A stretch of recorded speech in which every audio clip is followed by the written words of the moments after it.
Gothic literature is the reason we're afraid of the dark.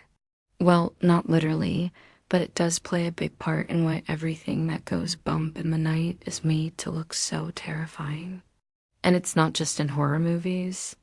It can be found in everyday things like video games and even TV shows that aren't about scary things at all.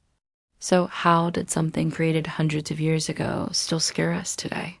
And what is it about Gothic aesthetics that are so enduringly terrifying? Let's find out in today's episode of Unveiling the Shadows. As much as we like to think that we're super original and creative human beings, there's only so many ways you can tell a story. You usually have some sort of conflict, a rising action that builds towards a climax, then a resolution. So in a way, every story is just a remix of ones that have already been told. But what makes a story worth telling over and over again is its ability to connect with the audience on a deeper level. We want to see characters who feel real, whose struggles and triumphs resonate with our own experiences.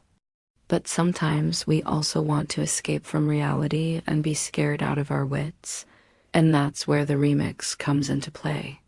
As audiences, we love to hear different takes on familiar stories, especially when they bring us face to face with our greatest fears. And no subgenre does this better than Gothic horror.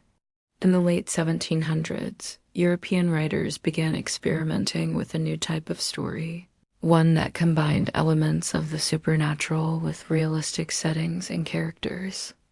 They were a hit with readers and paved the way for some of the most influential works of horror ever written: Frankenstein, Dracula, The Strange Case of Dr. Jekyll and Mr. Hyde, The Picture of Dorian Gray. These Gothic classics explored our deepest anxieties surrounding death, disease, societal expectations, the unknown, and what separates us from the beasts that prowl the night. They also introduced iconic figures like vampires, werewolves, and zombies who've become synonymous with modern conceptions of monsters. In fact, we owe the word zombie to Haitian folklore, which was later adapted by American author William Seabrook in his 1929 book, The Magic Island. He came across the term while writing about the Boker, an evil priest who could raise spirits and use them to do his bidding. In West African folklore, the Bokers used a voodoo ceremony called a coup de grace to reanimate the dead. This was a potent mix of religion, magic, and the macabre that captured the public imagination and influenced countless horror stories to come. The evolution of monsters has had a huge impact on our culture. After all, they're just projections of our collective unconscious, allowing us to confront our darkest fears and examine them in a safe environment. No wonder the world of horror continues to reinvent itself, offering fresh takes on age-old tales and confronting contemporary anxieties. In recent decades, we've seen a surge in folk horror, a subgenre that harkens back to the rural folklore of Britain and Ireland, drawing upon paganism, ancient rituals, and the occult. Movies like The Wicker Man and modern series such as Midsommar draw their power from blurring the line between fantasy and reality.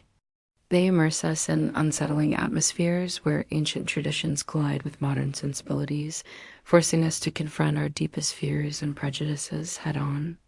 Then there's cosmic horror, which emerged in the early 20th century with the likes of H.P. Lovecraft and still going strong.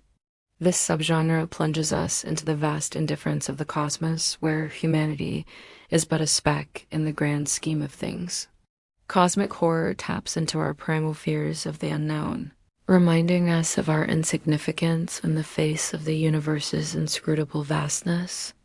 Series like Lovecraft Country skillfully blend cosmic dread with social commentary, exploring how our deepest fears can be exacerbated by societal biases and prejudices. Psychological horror, too, has found new life in recent years. It peels back the layers of our minds, exploring the darkness that lurks within us all. Films like The Silence of the Lambs and series like Behind Her Eyes delve into the psyche of their characters, exposing the fragility of the human mind and the chilling depths of depravity that exists within it. They remind us that sometimes the most terrifying monsters are the ones that walk among us, hidden in plain sight.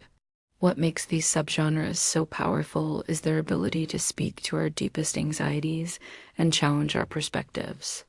They confront us with the darkness that exists in the world and within ourselves, forcing us to confront uncomfortable truths and emerge with a newfound appreciation for the complexity of human nature and the fragility of our existence.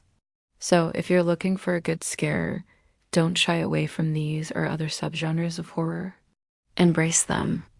Let yourself be terrified, and in doing so, gain a deeper understanding of yourself and the world around you.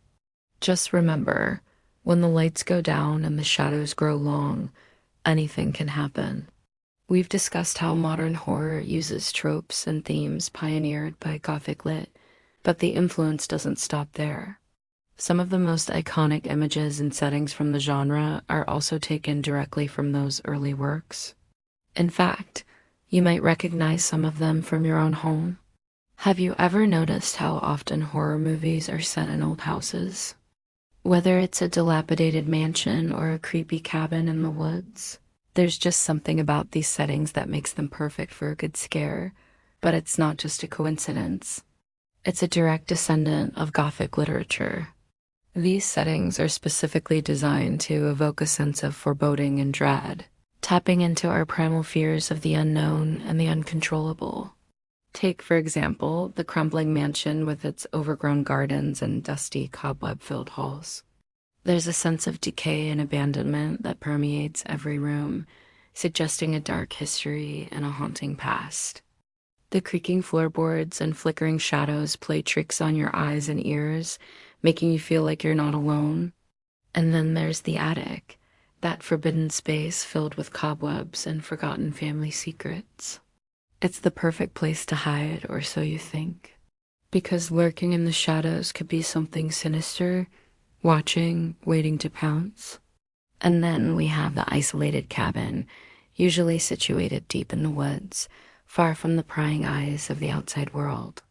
It's a place where people go to get away from it all, to relax and unwind. But as you soon discover, there's something sinister lurking in the trees. The isolation and seclusion of the cabin make it a perfect setting for a horror story. Without the help and comfort of others, you must confront your fears alone. And as the darkness falls and the temperature drops, you begin to feel the presence of something malevolent watching you, waiting for you to let your guard down. But these settings do more than just provide a backdrop for the scares. They also contribute to the overall atmosphere and tone of the story. In a Gothic novel, the decaying mansion or the isolated cabin becomes a character in itself, a silent observer of the horrors that unfold within its walls. It's a physical manifestation of the psychological torment and darkness that plagues the characters, reflecting their inner turmoil and descent into madness. But it's not just the setting that owes a debt to Gothic literature. Many horror tropes and themes also find their roots in those early tales.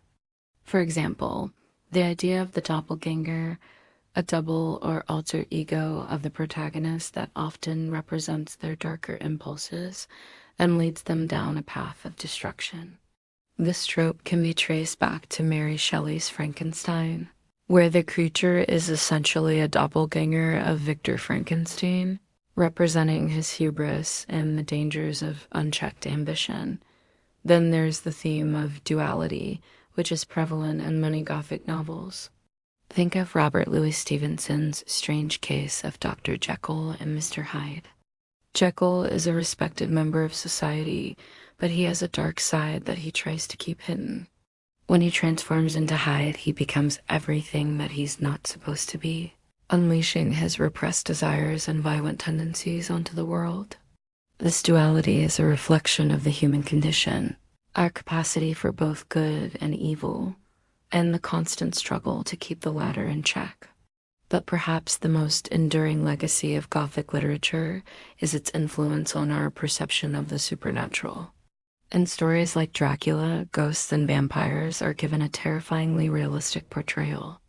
Ghosts are no longer just wisps of smoke and chains dragging moans. They become tangible presences that haunt their victims, bringing with them a palpable sense of dread and despair. And vampires are not merely figures of folklore. They become creatures of the night that prey on the living, draining them of their life force and leaving behind only an empty shell. So next time you find yourself watching a horror movie set in an old house, pay attention to the details. The creaking floorboards and dusty furniture are not just props. They're remnants of a rich literary tradition that has shaped our understanding of fear and the macabre. And as you watch, ask yourself, what scares you more, the ghosts that walk among us, or the monsters that dwell in the shadows of our minds? We hope we've done justice to the dark and compelling world of Gothic horror and its endearing influence on our culture.